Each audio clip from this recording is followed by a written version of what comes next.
How to fix Threads as restricted account. Hello guys, if you want to fix this problem, first step, click settings, click apps and notifications, click apps and wait a second for loading. Scroll down for search your app.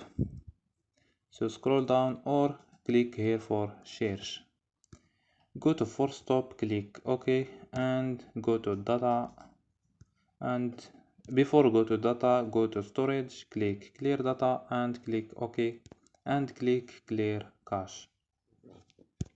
After these steps, go to data and turn off Wi-Fi and turn on Wi-Fi. So don't forget like and subscribe. Bye.